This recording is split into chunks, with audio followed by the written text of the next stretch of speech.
വെടിനിർത്തൽ ധാരണയ്ക്ക് പിന്നാലെ അതിർത്തി ശാന്തം. അനിഷ്ട സംഭവങ്ങളില്ലെങ്കിലും അതീവ ജാഗ്രത തുടരുന്നു. സേനാ സന്നാഹം ഉടനെ നീക്കില്ല.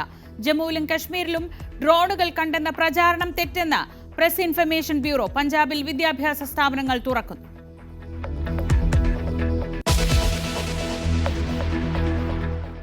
ഇന്ത്യ പാകിസ്ഥാൻ DGMO തല ചർച്ചയിന്ന്. പാകിസ്ഥാൻ പിന്മാറിയേക്കില്ലെന്ന് സൂചന. DGMOയെ അല്ലാതെ മറ്റാരെയും ചർച്ചയുടെ ഭാഗമാക്കില്ലെന്ന് ഇന്ത്യ. പാകിസ്ഥാനെതിരായ നയതന്ത്ര രാഷ്ട്രീയ നടപടികൾ പിൻവലിക്കില്ല.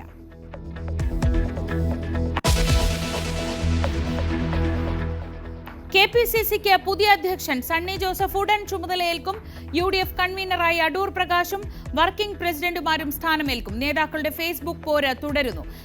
ആന്റണിക്കെതിരെ ഒളിയമ്പുമായി K മുരളീധരൻ.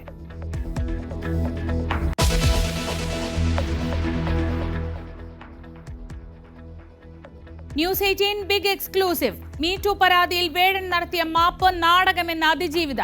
അതിനുശേഷവും വ്യക്തിഹത്യ നടത്തി. പരാതികൾ ഉന്നയിച്ചവരെ ഭീഷണിപ്പെടുത്തി. കാണിച്ചത് ലൈംഗിക ക്രൂരത. സ്ത്രീപക്ഷവാദികൾ പോലും സത്യം മനസ്സിലാക്കുന്നില്ല. പരാതി കൊടുക്കാതിരുന്നത് ഭയന്നിട്ടെന്നും അതിജീവിത.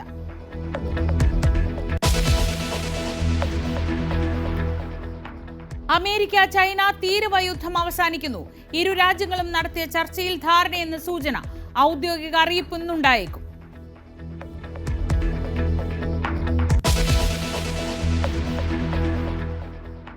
ടിബറ്റിനെ വിറപ്പിച്ച് വീണ്ടും ഭൂചലനം. റിക്ടർ സ്കെയിലിൽ 5.7 തീവ്രത രേഖപ്പെടുത്തി. ആളപായമില്ല.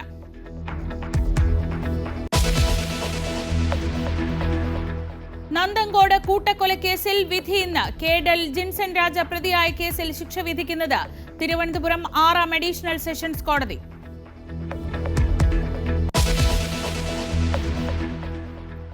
ഡോക്ടർ വന്ദനാദാസിന്റെ കൊലപാതക കേസിലെ വിചാരണ നീട്ടരുതെന്നാവശ്യപ്പെട്ട് സംസ്ഥാന പോലീസ് മേധാവിക്ക് അപേക്ഷ.